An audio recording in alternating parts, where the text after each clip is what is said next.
اور جب اللہ تم سے نیک اعمال کرنے کی توفیق چھین لے تو سمجھنا کہ اللہ تمہیں جہنم میں ڈالنا چاہتا ہے۔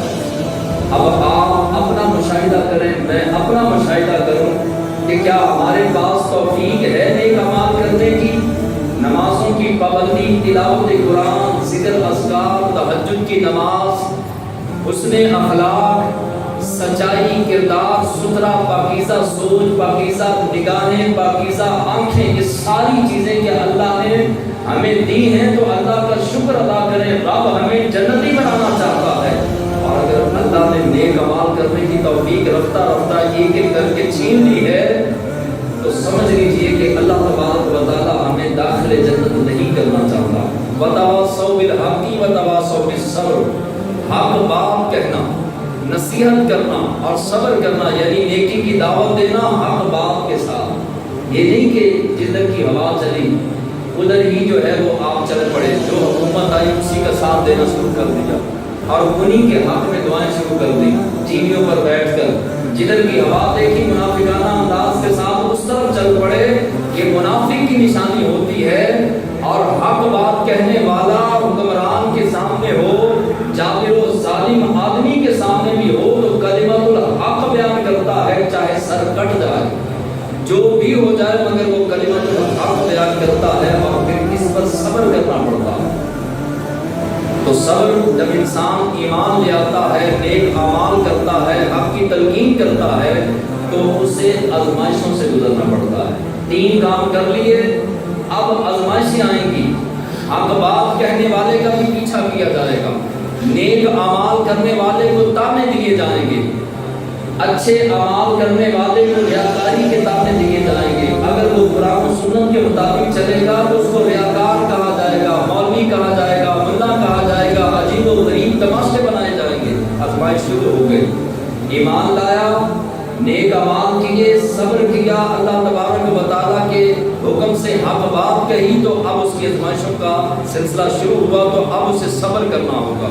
حضرت ابو ہریرہ فرماتے ہیں کہ حدیث پاک میں ہے اللہ قیامت کے دن 3 آدمیوں پہ نظر رحمت نہیں فرمائے گا۔ کتنے بندوں پہ؟ اللہ نظر ہی نہیں فرمائے گا۔ اللہ کتنا خطرناک معاملہ ہوگا۔ سورج 1.25 میل پر ہے، زمین کو تانبے کی زمین کے اندر بدل دیا گیا، دہکتی زمین، ہزاروں لاکھوں کروڑوں اربوں جو ہے وہ کوئلے ہوں تو اتنی آگ نہیں بنتی جتنی اس دن آگ ہوگی۔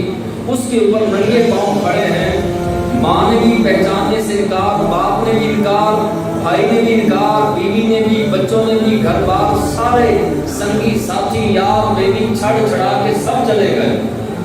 اب اس دن اللہ کی رحمت سے بندے کو امید ہوگی، اور اگر اللہ نے بھی نظر رحمت نہ فرمائی تو کدھر جائیں گے؟ 3 لوگ ہیں جن پر اللہ نظر رحمت نہیں فرمائے گا۔ نمبر 1، کسی کے پاس راستے میں ضرورت سے زیادہ پانی ہو اور وہ دوسرے کو نہ دے۔ اس سے مراد یہ ہے کہ اپنے پاس زندگی گزارنے کے لیے ہمارے پاس سامان ہے مگر دوسرے کے پاس زندگی کا ضروری سامان نہیں تھا اور وہ ہمارے سامنے ضرورت مند رہا، تڑپتا رہا، پریشان رہا، بے چین رہا، بے قرار رہا، مگر ہم نے صرف اپنی ذات کو دیکھا۔ اللہ ایسے بندے پر قیامت کے دن نظر رحمت نہیں فرمائے گا۔ ہاں ضرورت سے زیادہ نہیں ہے تو پھر تو مجبور ہے۔ اگر ضرورت سے زیادہ تھا اور دوسرا بندہ ضرورت مند تھا، آپ کے سامنے پریشان تھا، اس کے باوجود آپ نے مدد نہ کی تو قیامت کے دن اللہ نظر رحمت نہیں فرمائے گا۔ دوسرے نمبر پر کسی حاکم سے دنیا کی ضرورت کے لیے اس کی بیعت کی، اس کی خوشامد کی اور اس کے سامنے چاپلوسی کی تاکہ وہ راضی ہو جائے اور مجھے دنیا کے فوائد ملے، ایسے بدبخت پر بھی اللہ قیامت کے دن نظر رحمت نہیں فرمائے گا۔ اور نمبر 3، جھوٹ بولنے والا اور جھوٹی قسمیں کھانے والا، بات بات پہ جھوٹ، ہر بات پہ جھوٹ، بیوی کے ساتھ جھوٹ، بچوں کے ساتھ جھوٹ، دوستوں کے ساتھ، باپ کے ساتھ، ماں کے ساتھ، باپ بیٹے کے ساتھ، رشتہ دار کے ساتھ، ہر بندہ جھوٹوں کے ایسے جھرمٹ میں پھنسا ہے کہ نکلنا بھی چاہے تو نہیں نکل سکتا۔ اب جہاں سے کچھ لین دین نہیں ہوتا تو اس کے ساتھ بھی جو ہے وہ بندہ چھوڑ چھوڑتا، جو بندہ یہ کہتا ہے کہ جھوٹ کاروبار کا حصہ ہے، وہ نبی کی شریعت کا مذاق اڑا رہا ہے، وہ اسلام کا قرآن کا مذاق اڑا رہا ہے۔ میرے اور آپ کے آقا مولا صلی اللہ علیہ وسلم نے فرمایا سچ بول کر تجارت کرنے والا قیامت کے دن میرے ساتھ ایسے ہوگا، جنت میں میرے ساتھ ایسے ہوگا سچ بول کر۔ تو اگر سچ بول کر تجارت نہیں ہو سکتی تھی تو حضور نے فرمایا کیوں؟ ایک کام آپ سے ہو ہی نہیں سکتا، تو میں کہوں کہ آپ یہ کریں تو آپ کو یہ انعام ملے گا۔ آپ کہیں کہ جناب آپ غلط فہمی کا شکار ہیں، آپ کیا بول رہے ہیں، یہ تو ہو ہی نہیں سکتا۔ تو آپ بتائیے حضور علیہ السلام کے بارے میں کیا خیال ہے؟ حضور فرماتے ہیں سچا تاجر قیامت کے دن جنت میں میرے ساتھ ایسے ہوگا جس طرح یہ 2 انگلیاں۔ تو سچ بول کر تجارت ہو سکتی تھی تو حضور نے فرمایا۔ تو حضرت ابو ہریرہ فرماتے ہیں کہ تیسری چیز ہے جھوٹی قسمیں کھانے والا اور جھوٹ بولنے والا۔ یہ بندہ قیامت کے دن جب اللہ کی بارگاہ میں پیش کیا جائے گا اللہ نظر رحمت نہیں فرمائے گا۔ اور وہاب بن ابن مربع فرماتے ہیں کہ موسیٰ علیہ السلام کے زمانے میں ایک نوجوان تھا، جب بندہ اپنے آپ کو سدھارنا چاہے، اپنے آپ کو اللہ کی بارگاہ میں لانا چاہے، اپنے کردار کے اندر اچھائی پیدا کرنا چاہے، کردار کے اندر ستھرا پن پیدا کرنا چاہے تو رب راستے کھول دیتا ہے، دروازے کھل جاتے ہیں، اسباب بن جاتے ہیں، رب مدد کرتا ہے، خاص ملائکہ اس کی مدد کے لیے اتارے جاتے ہیں۔ بڑا ہی گناہگار تھا، سیاہکار تھا اور اس کے چرچے تھے گناہگاری میں، شر پسند تھا، سرکش تھا۔ محلے داروں نے، رشتہ داروں نے اور علاقے کے لوگوں نے فیصلہ کیا اس کو یہاں سے نکال دیا جائے، یہ بندہ ٹھیک نہیں، پورا محلہ پورا علاقہ یہ خراب کر رہا ہے، اس کو نکال دیا جائے۔ اس کو شہر بدل کر دیا گیا، باہر علاقے کے باہر جا کر اس نے کٹیا بنا لی، ایک جھوٹی بنا لی، وہاں پہ رہنا شروع کر دیا۔ اب وہ صحرائی علاقہ تھا، نہ قریب پانی تھا، نہ کوئی آبادی تھی، نہ کوئی اور کوئی خوراک کا انتظام تھا، وہاں اس نے رہنا شروع کر دیا۔ جیسے کیسے بھی چند دن اس نے گزارے، سخت سردی تھی، اس نے رب کی بارگاہ میں دعا کی، اللہ تبارک و تعالیٰ کی بارگاہ میں عرض کرنے لگا کہ مالک مولا، نہ میرے گناہ تیری رحمت سے زیادہ ہیں اور نہ مجھے معاف کرنے میں کسی کا محتاج ہے۔ اگر تو میرے گناہوں پر معافی کا قلم پھیر دے تو تجھ سے کوئی سوال کرنے کی جرت نہیں کر سکتا کہ تو نے اس گناہگار کے گناہوں کو کیوں معاف کیا۔ دیکھ مولا تیری مخلوق نے مجھے کہاں سے کہاں پہنچا دیا، میں نے گناہ تو تیرے کیے تھے، نافرمانی تو تیری کی تھی، تیرے بندوں کی نافرمانی نہیں کی تھی۔ میرے مولا مجھے بندوں نے دھتکار دیا، اگر تو بھی دھتکار دے تو بتا میں تیرا بنایا ہوا بندہ کہاں جاؤں۔ اس درد کے ساتھ اور اس سوچ کے ساتھ، گداس کے ساتھ اللہ کی بارگاہ میں دعا کی، خالق کائنات کی طرف سے اجل کی موت آ گئی۔ رب ذوالجلال نے موسیٰ علیہ السلام کو فرمایا کہ جاؤ جا کے میرے اس ولی کے کفن دفن کا انتظام کرو۔ موسیٰ علیہ السلام جب پہنچے، لوگوں نے بتایا کہ بڑا گندا آدمی تھا۔ موسیٰ علیہ السلام نے اللہ کی بارگاہ میں پوچھا کہ مالک مولا کیا وجہ بنی؟ اللہ نے فرمایا کہ ہاں تھا تو گناہگار، مگر اس کی اور میری صلح ہو چکی ہے اور اس نے ایسے لفظوں میں میرے ساتھ صلح کی ہے اور توبہ کی ہے، گناہوں سے باز آیا ہے۔ یہ ان لفظوں کے ساتھ پوری دنیا کے لیے، پوری کائنات بلکہ قیامت تک آنے والے انسانوں کی بخشش مانگتا تو موسیٰ مجھے تیرے رب کی قسم ہے میں نے قیامت تک آنے والے گناہگاروں کی بخشش کر دے گا۔ اس کے لفظ اتنے خوبصورت تھے، اس کے دل کے اندر درد ایسا تھا، محبت کے الفاظ ایسے تھے، اس انداز کے ساتھ اس نے مجھ سے معافی مانگی۔ کوئی مانگنے والا تو یا ایھا الانسان ما غرک بربک الکریم، اور بھاگے ہوئے مجرم لوٹا پلٹا تو کسی جو ہے وہ دنیا دار بادشاہ کی بارگاہ میں لوٹ کے نہیں آئے گا، بلکہ اس کی بارگاہ میں آئے گا جو بڑے کریم ہے، معاف کرنے والا ہے۔ پلٹا لوٹا، ابھی وقت ہے، آنکھیں کھلی ہیں، منہ پر کفن نہیں آیا، تیرے لیے کھڈا نہیں کھودا گیا، تیرے لیے ابھی جو ہے وہ رشتہ داروں کو جمع نہیں کیا گیا، سانسوں کی مالا برقرار